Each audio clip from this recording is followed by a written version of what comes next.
I own this.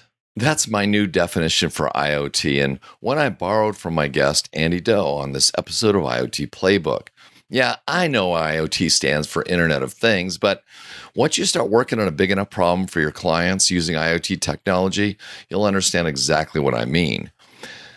It's the attitude of any successful IoT managed service provider who finds themselves in the position of chief architect to find an integrated solution for your client's problems. The good news is you're not alone.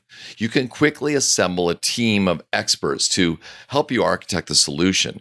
Now, my guests on this week's episode of IoT Playbook are Andy Doe, an IoTMSP who owns trackingforless.com, along with his business partner, Brent Germain, the director of IoT business development for Synnex, a global IT distributor. Now, in this episode, Andy describes 3 specific IoT projects and opportunities. You'll discover that indoor tracking is one of the hottest untapped opportunities in 2020, and Andy outlines a specific case study that you can implement. You'll also learn how Tracking for Less, Synnex, and Microsoft partnered together to retrofit the city of Houston's 1,200 buses and trains with free, safe public Wi-Fi, and how Tracking for Less and Synnex have created an IoT plug-and-play solution for the new 2020 Hotel Safety Worker Regulation, a business opportunity you could take advantage of right now. So, if you're interested in launching an IoT managed service, then check out this episode of IoT Playbook, where you will learn how to assemble a team of IoT experts to help you launch your own IoT business. All right. Hey, welcome everybody. My name is Mark Smith, and I'm the host of IoT Playbook. And I'm here with Brent Germain from Synnex. He's a senior manager for IoT business development. I'm also here with Andy Dew, who's the president of Tracking for Less and SensorWorks. And I know, Andy, we've talked a little bit before. You have a few more things that you do. Yeah. So, Andy, I'd like to start off with a little bit of intro on yourself, how you got into IoT and a little bit of what you're doing now. Mm-hmm. No, thank you, Mark, for the introductions and wonderful show. Our company, we've been doing, I guess, IoT or M2M or whatever it's been called for the last 15 years. So we started out version 1.0 as kind of a distributor of components. So all the radio modules that go inside these wonderful technologies and IoT products. So whether it be Wi-Fi, cellular, Zigbee, GPS. So at the radio level, that's kind of our bread and butter. We started out helping customers design IoT devices, or an end-to-end as the world I came from back then. And as we evolved, of course, IoT, has become this 3-headed monster where you need, kind of 3 parts to really put it together. You need hardware, which, we've excelled at. You need connectivity, which, of course, a lot of it these days are touching cellular as connectivity. And so we started selling cellular data services. And the last piece of it is a platform or something to realize the IoT data. So, if you got platform, connectivity, and hardware, you kind of bring it together. So our company, as we evolved to a solution play from a component play, we launched brands like Tracking for Less. And as the namesake, we were a value play for GPS tracking assets. And, we were famous for being the $10 tracking guys. In fact, I think we own $10tracking.com. And then, of course, complementary to tracking is sensors. And there's infinite number of sensors in the world. There really isn't a standard. And how to take those sensors, realize it to a platform, connect it to the cloud.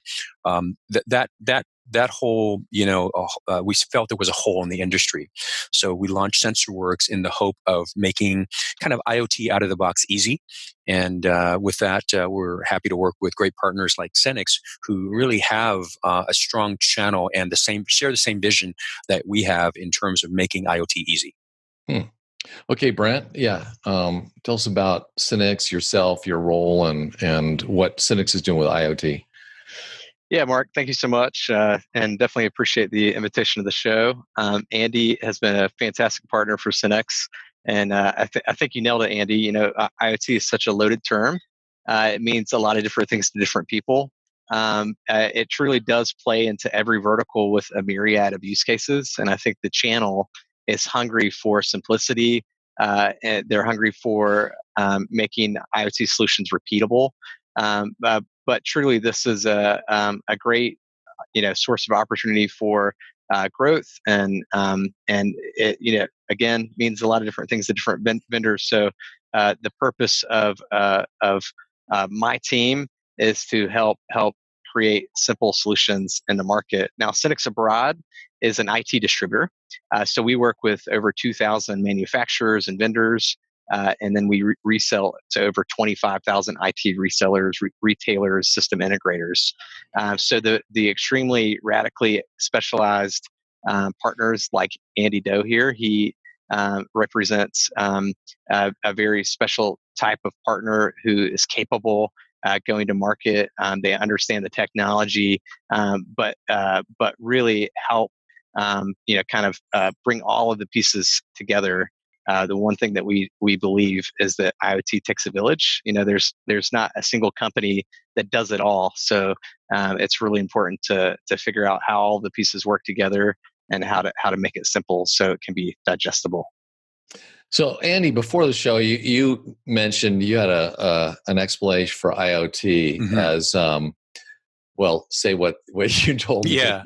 No, I when I do give talks, of course, everybody knows Internet of Things. It's the buzzword of the decade, if not several decades here. And as Brent said, I mean, it does take a village, and a lot of the distributors and VARs struggle with how to really bring IoT to market or bring to their customers. And what I tell folks is IoT really means I own this. Like, you have to be willing to own the solution. It's not good enough to, sell a part. It's not good enough to activate a line. It's not good enough, to say, well, here's someone else's software. I mean, we in IoT, there's that responsibility of owning the project, being glorified project managers, if you will, as well as selling, solutions to your customers. So if you're willing to do that and you're willing to step up and own the solution and work with great partners like Synnex, who have a bajillion different types of pieces that you can put together and make an IoT solution, then you're going to be successful. But that's something where it's a cultural shift for some companies, DNA shift. Just to say, hey, I no longer am just selling you these SKUs. I'm going to sell you these solutions, and it's going to have a service model tied to it. So, Andy, let's walk through a couple of playbooks, so to speak. So, and I usually start those off by asking, okay, what's the problem that's being solved? And then to further amplify that, what's the loss that client could experience if they don't fix that problem? Then we'll work through the rest of that playbook. Yeah, a lot of things that IoT can solve. I could probably cite a recent project that we worked with, and one of them also as a joint project with Synnex.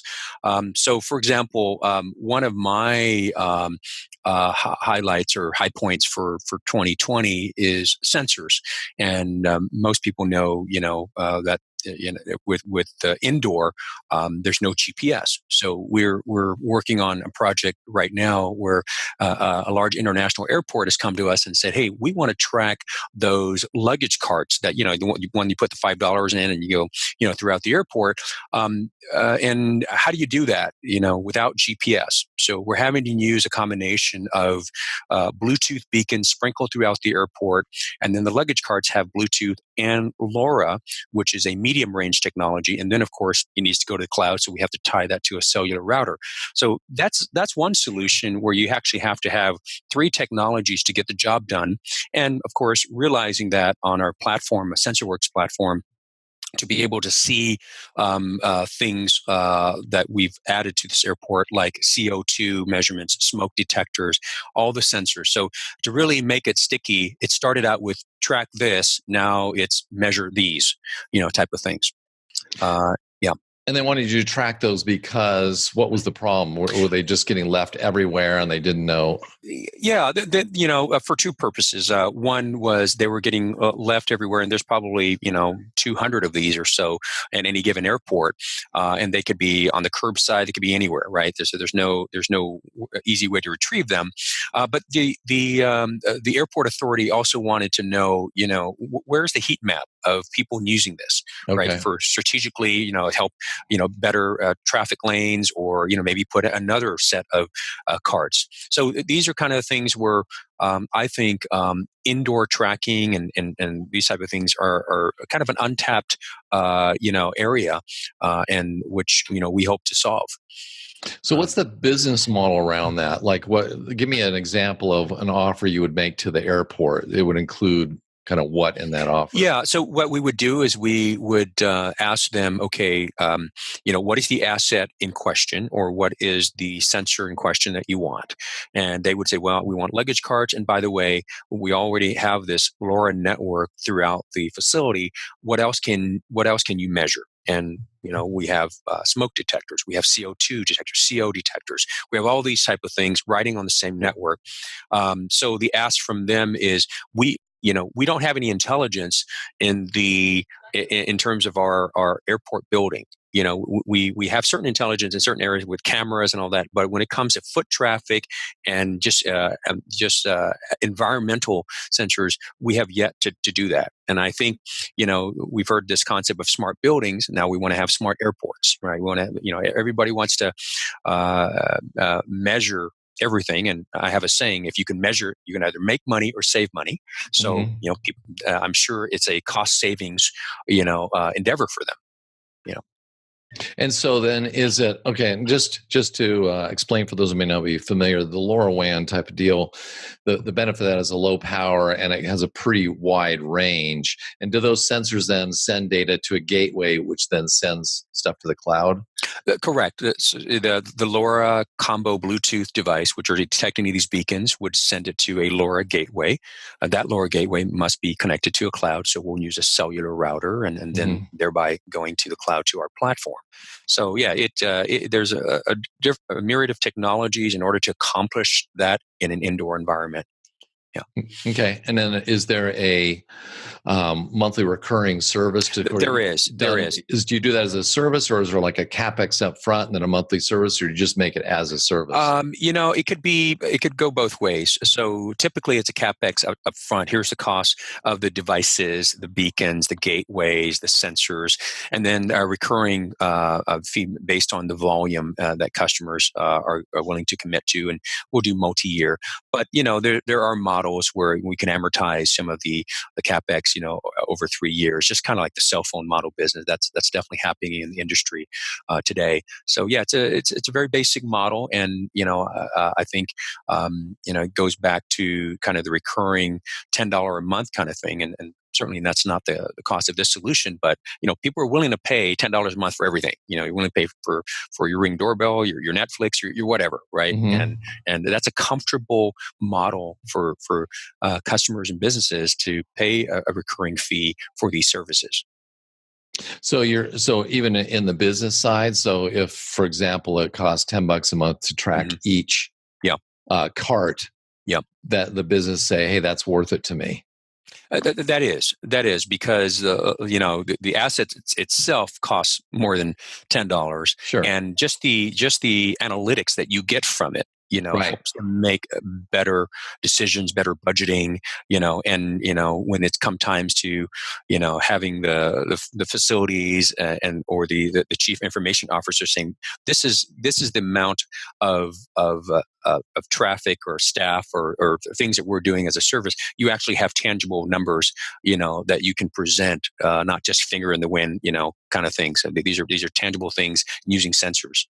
So who at an airport would actually be the decision maker to buy something like that? There's always folks like every airport authority has kind of a chief information officer that would determine that.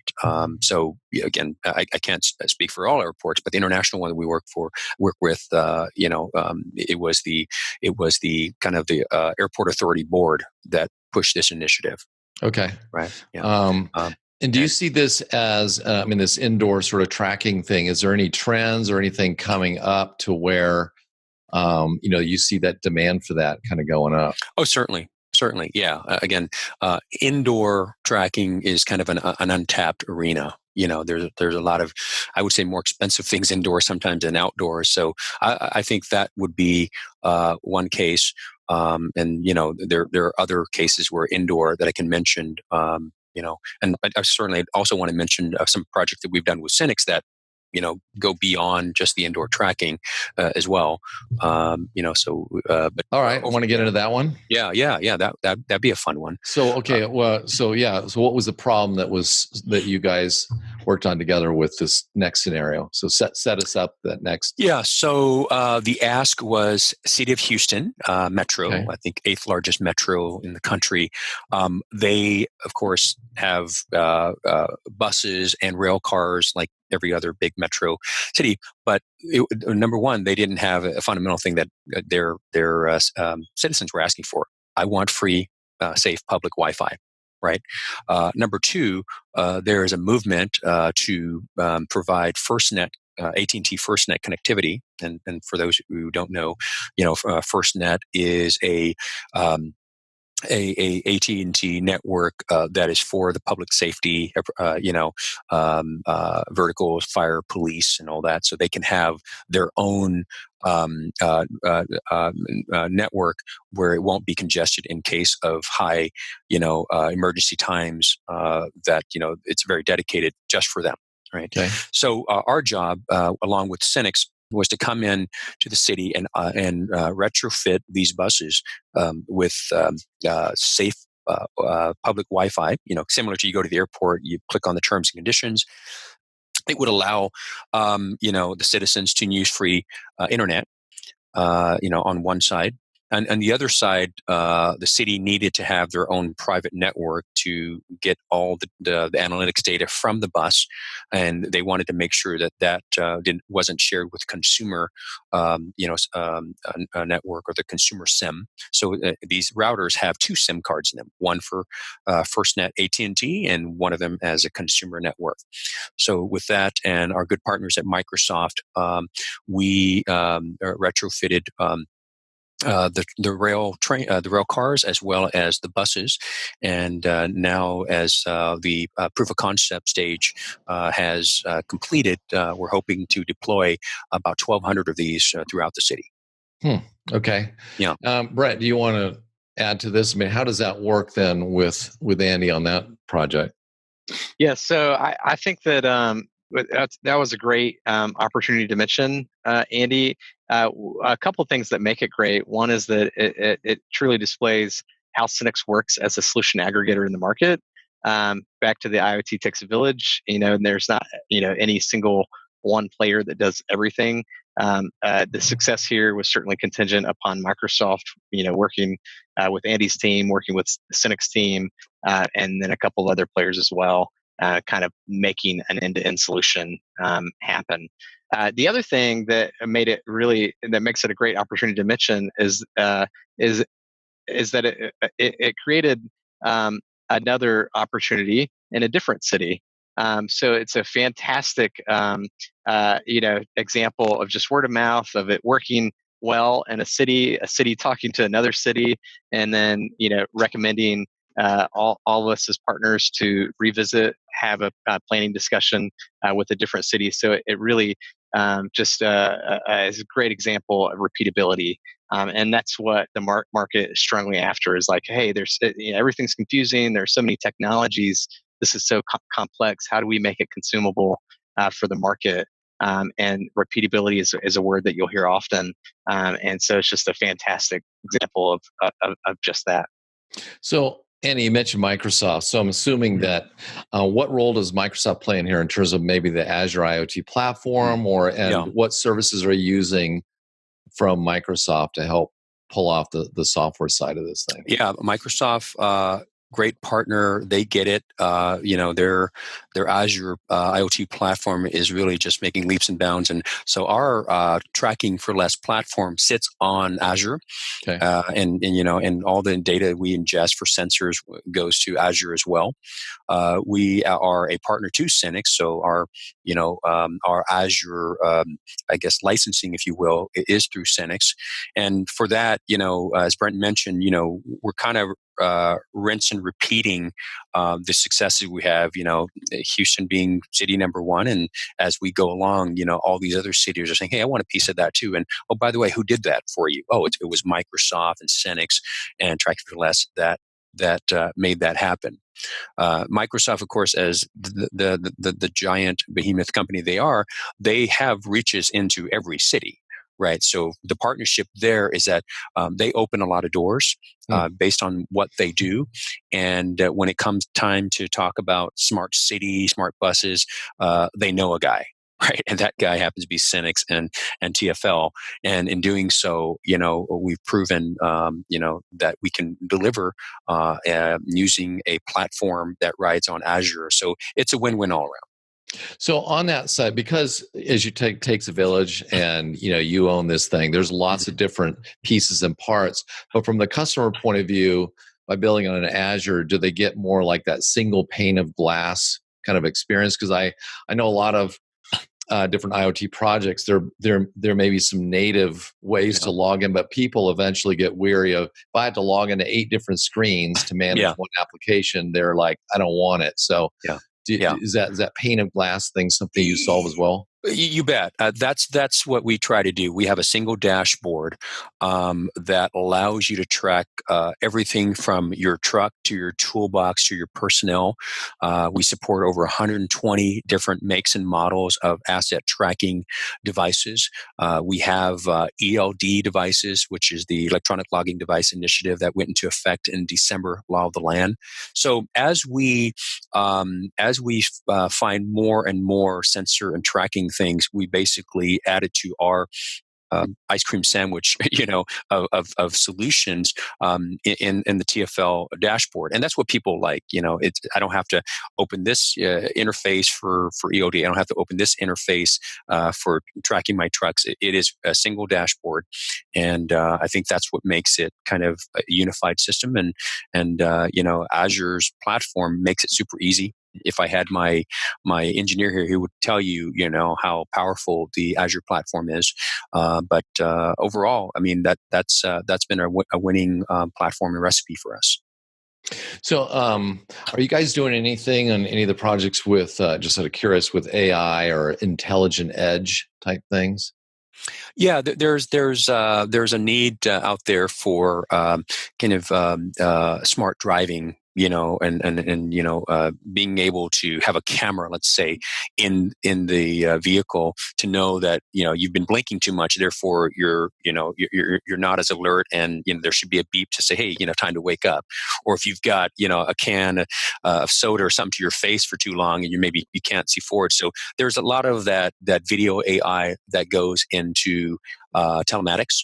That we're looking into, and preventative things. From a sensor side, I can't tell you how many times customers have come to us, and even working with Synnex partners who said, "Hey, I need a vape sensor," because vaping is a thing now, right? Mm-hmm. But I need a sensor to put it in schools, to put it in places, public places that this is not allowed, and so now we're seeing a demand for sensors to solve these type of problems based on regulation.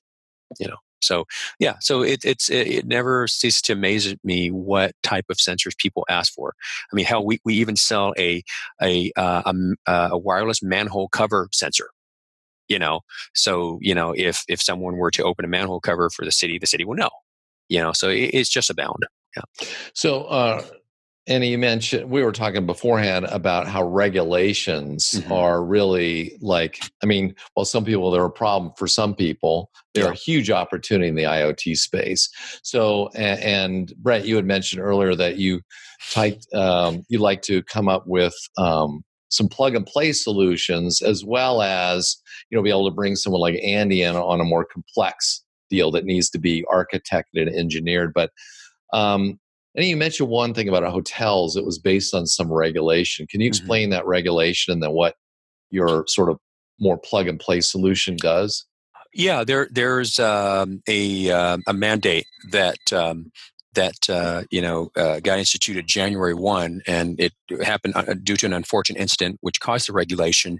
So in the state of New Jersey, unfortunately, about a year and a half ago, a a hotel worker was assaulted, and she did not have any means to alert anyone where she was, and so forth. So that prompted a whole legislation. And as of January 1, the state of New Jersey has instituted that all hotels with 100 rooms or more must provide all their employees with a panic button alert, a device, and to know where they are in which room. Right. And now a lot of other cities, even throughout the country, have already instituted this in some fashion. And by June, July, there's going to be probably 4 more states that are going to do that. Yeah. So we're happy to be able to release some products that will fit that need, and that will be, of course, be sold through Synnex, and it's going to have kind of a good, better, best, different flavors of it. The best one would have actually a 2-way voice. So it's a small pager side device. In fact, it kind of looks something like this here. And this device will have a panic button with a speakerphone. So if something were to go wrong, you press the button, and that would then call the front desk or something. And then based on the Bluetooth beacon, someone would come to their rescue, knowing what floor and what room they're in. Right. So, those mandates are meant for worker safety, and now, of course, presents an opportunity in IoT, because once again, you need the device, you need the connectivity, it's cellular of some sort, and you're going to need a platform to realize that. So that's the IoT-ness of what we can bring in that mandate.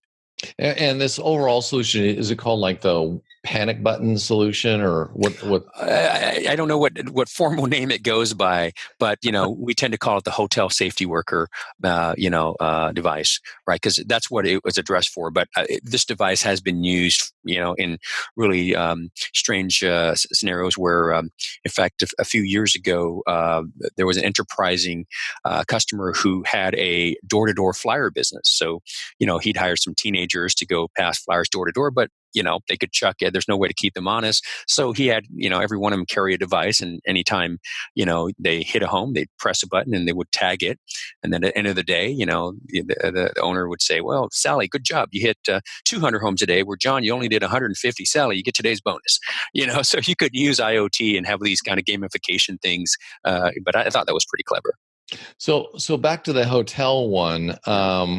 So who are you selling to? Are you selling at the chain level to an individual hotel? Yeah. And what is that person, beyond just complying, with the regulation? What is it that person, the avatar, wants to achieve? Yeah, I mean, compliance is a huge thing, right? I mean, in the state of New Jersey, if you were found, without one of these devices that that you're required, it's $10,000 fine for the first, offense. Right, so there's it's going to hurt if you don't get compliance. Number two, I think a lot of the big chains are starting to look at it as a kind of a good I don't want to say PR, but a good way to say, yeah, we care about our employees, and this is what we're going to do about it. And we're going to put our money where our mouth is, and we're going to institute this, even though it might not be in a state that has yet to mandate it. But I see it kind of happening. The fact that several other states will I think Washington has it, and exactly. The fee ranges from $7,500 to $75,000 per incident. Yeah, there you go. Yeah. So, is there I don't know, Brent? Is there like a starter kit then with this hotel safety thing that someone could come to? And what would go in that kit exactly? Would it be a gateway, some beacon? How would that look? Yeah. If I may interject, I mean, this is something new that we're working with Synnex onto kits. So technically, it's not skewed up, but it will be in the very near future in a matter of weeks. Yeah. All right. Well, by the time this airs, then. Yeah, by the time it should be up. Yeah. Thus declare it's Okay. the hotel. Yeah. Right. The hotel safety panic button starter kit. What he said. And what would go? Okay. And what would go in that kit? I mean, what would be? Yeah, so the kit would be a bundle of, number one, you'll need Bluetooth beacons sprinkled throughout each room. So maybe we recommend 2 per room. You would need a device that can interpret those beacons. So if it's cellular, it would be a Bluetooth and cellular device, that would alert the positioning. And then you would need a license for each individual device that you would purchase on an annual basis, right? So that's using a cellular-based panic button. If in a situation where a customer did not want cellular, we have a LoRa Bluetooth based solution whereby you would need an extra piece of equipment like a LoRa gateway to provide coverage. So, we tend to have a good, better, best model of 3 different ones based on, a customer's needs. And then there's some software or something that, for the dashboard or whatever to manage all this stuff, right? Right. There's the platform, purpose built for the hotel safety, mandate, and then that would be an annual license. So, as you mentioned before, some of these IoT things you get in, let's say, by solving a particular regulation, what are the other logical add-ons that might happen? So you're in there, you're going to solve this problem, and then you could ask another question. Well, by the way, Mr. Hotel Manager, what do you do about X? So give me some examples of some other things that might be logical add-ons. Yeah, no, I love it. That's tend to how these things go. You solve one problem, and then you look in the yard and say, hey, by the way, I notice you have, all these trailers out here. By the way, I notice you have all these movable assets. So it's an opportunity to, what I say, IoTize, things that, they didn't realize that they can track or they can measure. So it's, for us, the ideal customer, starts off with solving the first problem. And then, with a single pane of glass dashboard, they're going to want to be able to see more. Right. And the network is already built out. It's there, so why not for X dollars a month, add these other things that they can give them more visibility for theft prevention or, make money, save money model. So in this scenario, let's take the same scenario. So a brand new partner, new to IoT, thinks, hey, this sounds fairly plug and play. I happen to know the hotel manager down the street. I'm going to go approach them. Yeah. What other help do they get? I mean, like if they're just new and they haven't even set up support or some other stuff, can they get support through Synnex? Can there, and then or billing or how would all that? Yeah. Yeah, I'll go first, Brent. But in terms of getting support, I mean, yes, it starts with calling your Synnex rep and saying, "Hey, I have an opportunity. I have a problem. How can you solve this?" And Synnex has a nice portfolio of go-to partners like us. And in this particular case, if it's a hotel safety worker, they would pull us in. We would tend to have a 3-way call to really understand what it is, the requirements, how big is your hotel, when do you want to implement this, what's your cellular coverage like. So we go through kind of a screening process, right? And once that happens, then of course it gets down to, okay, what do I buy and who do I buy it from? And we, defer that to Synnex because, they're a great Willy Wonka factory for being able to push these type of solutions out. And, we are kind of their wingman in the sense that being able to answer and nurture the account.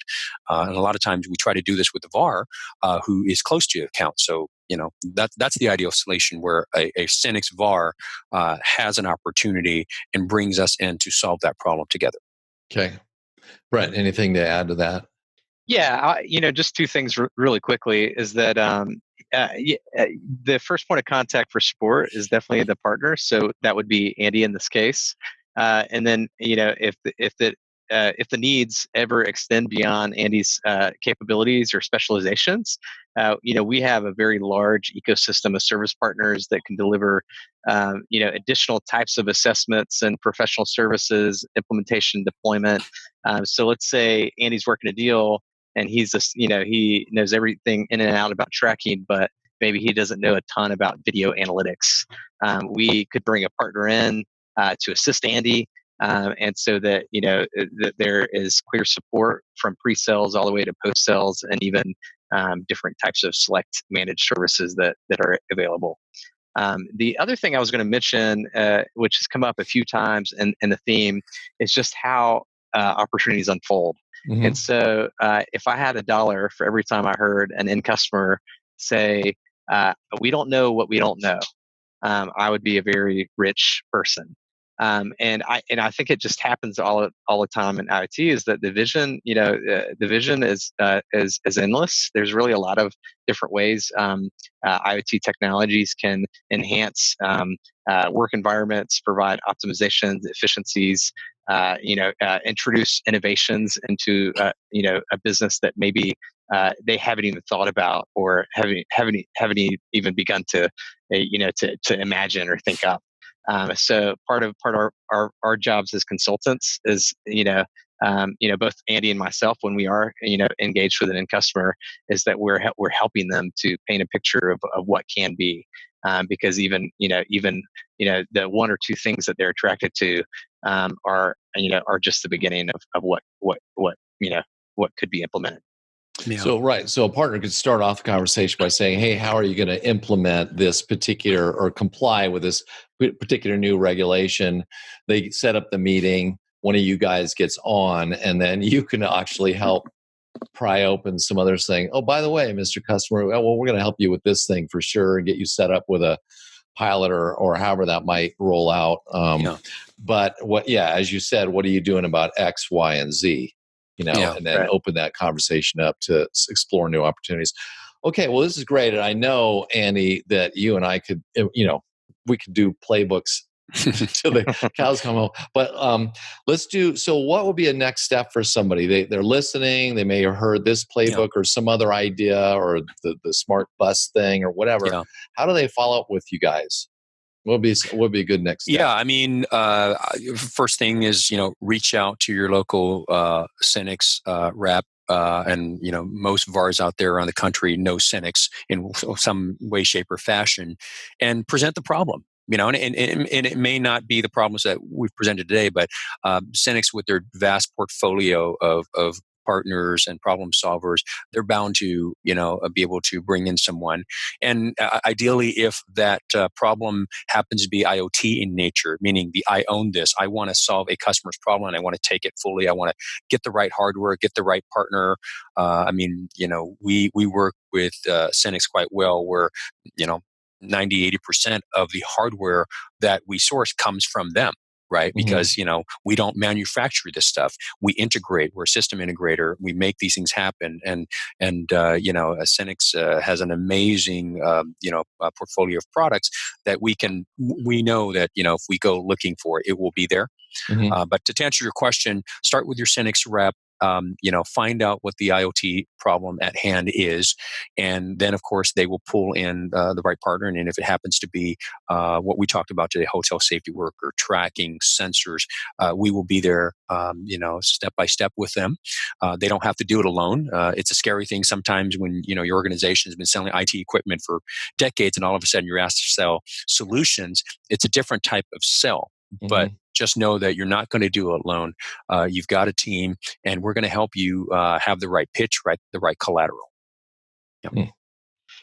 Yeah, and you, Brent, I think you mentioned a particular like email or URL or something like that. Just say what it is, and I'll make sure to put it in the show notes too. Yeah, IoT at Synnex.com. Okay, and that goes to someone on your IoT team, I take it. Yeah, so that goes to my entire team. I'm included, so feel free to call me out personally if you want some quick advice or quick help. We're here for you.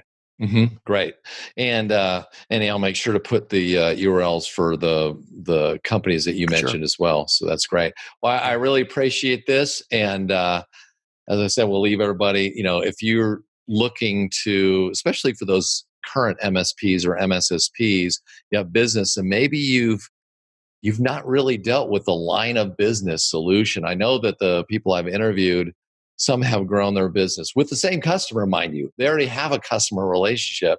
They've grown the revenue per customer as many as tenfold because they finally decided, well, wait, I just do their peripheral network.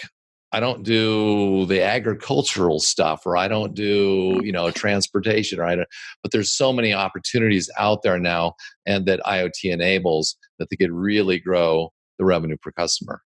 And if they're willing to do what you said, I own this. To own it. Yeah. And so I'll leave people with that. I own this. So thank you both for being here. I really appreciate it. Thank you, Mark. Thank you, Andy. Mark. Great forum. Thank you, guys.